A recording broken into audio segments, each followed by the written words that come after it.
What's going on, guys? Echo here today to talk about a technique that some may not know about called dash block. This is a simple but very powerful technique that happens a lot at high level play in this game, and it's a technique that's so subtle you might not even notice that it's happening if you aren't looking for it. And I've often been asked on stream, like, how does dash block work or what does it even mean? So I thought it would be a good subject for a quick little mini guide. So with that said, let's go ahead and get right into it with an explanation on what exactly is a dash block. Put it simply, a dash block is the method of pressing forward, forward, and then back. It's just that simple. You press forward, forward, back in rapid succession, and this will move you towards the opponent while allowing you to still block.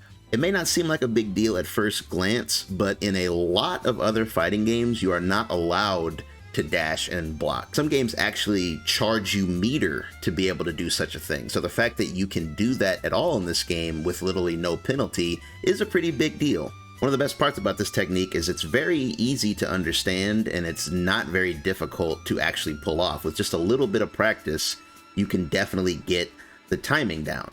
So now you might be wondering, if the technique is really so simple, then how beneficial can it be? To answer that, let's jump into some examples. Starting with Vanish. Now, it's common knowledge that after a Vanish, it is usually your turn, as long as the Vanish is blocked close to the ground. Usually it's your turn to hit a button there and try to continue your offense.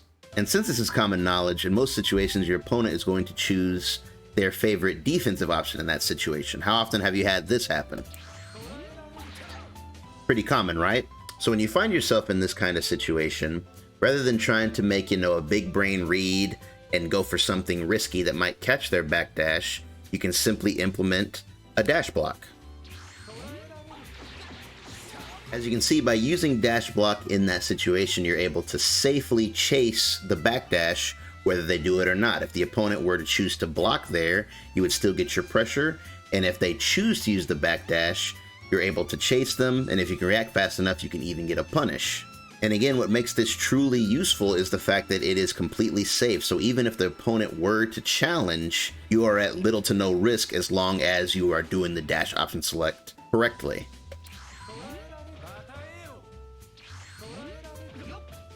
As you can see, there's a couple frames in there where you can see Zamasu moving towards the opponent, but because there's no recovery on a dash, I'm able to block as soon as their button comes out. And it doesn't just catch backdashes either, it's also an amazing way to bait reflex. It's also important to note that dash block isn't just good for offense, it's also extremely good for defense. All of the options that we just went over after a Vanish were highly committal. But what if, when you're on defense after a Vanish, what if you are the one who dash blocks?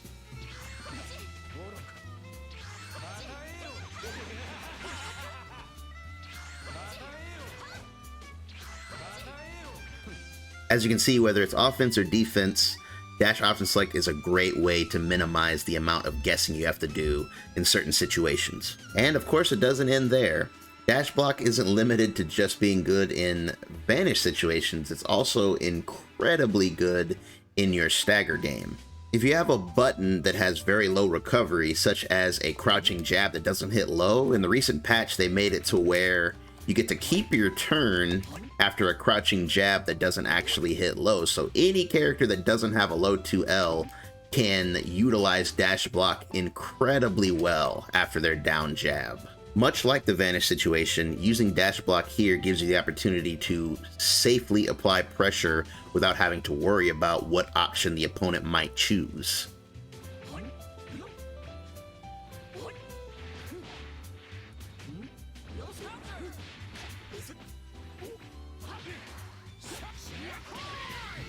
And of course, these situations do still work with characters whose buttons are minus on block. It's just that the window is smaller, so you're going to have your timing even tighter.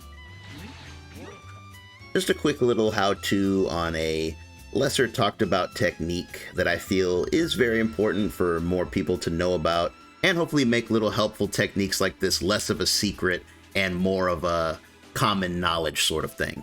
But that is going to do it for this video. I hope this was helpful. If it was, feel free to leave a like.